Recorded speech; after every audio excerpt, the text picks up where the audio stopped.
Monday. I'm not going to do it, right? If I want to work, I'll work. The work shy are to lose benefits. The government pays out £87 billion in welfare. These people are trying to get jobs. Are they being too picky? To help them, Hayley will run a job club from a community centre in Bootle, the aim of getting each of them off benefits and back into work in just 14 days' time. Details of the coalition government's plans to reform the benefits system have made the headlines.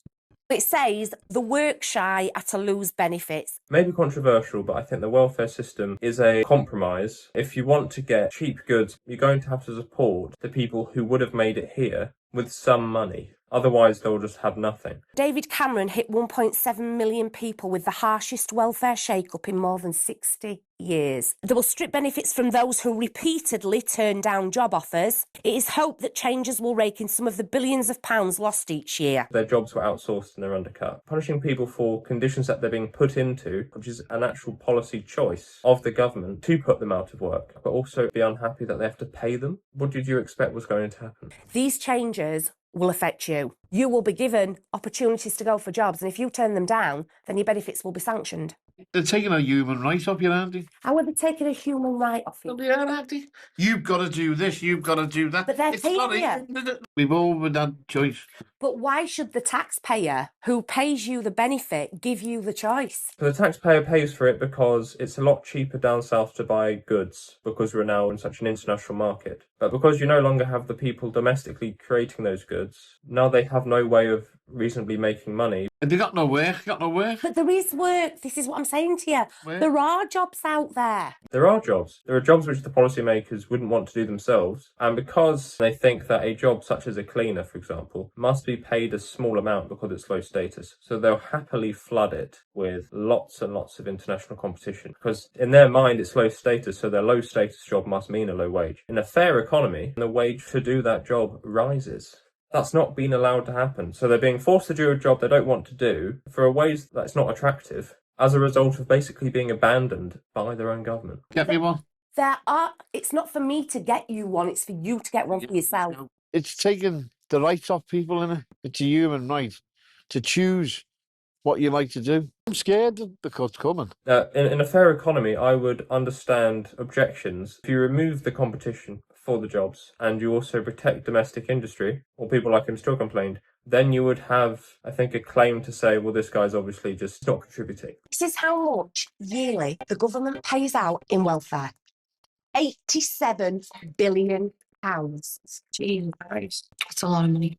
Through their radical welfare reforms, the government plan to slash this bill. On one side, you're spending $87 billion on welfare, and on the other, you get lots of low-cost goods from abroad. If you want to spend less on welfare, then you need to provide a reason for there not to be a need to claim welfare, such as keep industry here so they have a job to do. The organisers of a Merseyside job fair say more than 1,200 people who attended have been given jobs or job offers. How do you feel knowing that 541 job offers were made and you've missed the boat? Is it not your job to go to the job centre whether it's time for you to sign on or not? Yeah, I do go to the job centre, but there was nothing advertised about fairs. I didn't know fairs took place. I just want to draw your attention to it because obviously all I'm asking you is, did you go? And the first thing you're doing is getting defensive. Because she's being aggressive. What do you expect?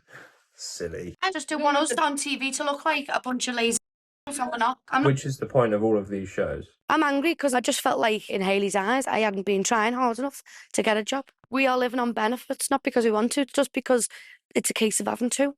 9 times out of 10 it's because there isn't a bloody job out there for us. See for herself their attitude and approach to a day's work arranges for them to run a local charity car wash. And it isn't long before Hayley starts to get the measure of 53-year-old Dave. Oh, I don't want to drink water. Why I'm not going to do it, right? 1 reason, we haven't got right clothing on. 2 reasons, I've got a cold coming on. 3 reasons, it's cold and it's getting colder. All you got to do is use the chamois. His reasons are awful. It's a bit pathetic. Try it out. Don't want to do it. Well, I don't know what to say. Dave, what's the matter? No, here.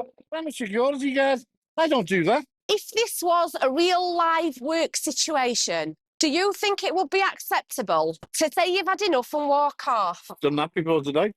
He's not very persuasive, is he? However, the thing with this guy, he sort of is revealing the choice.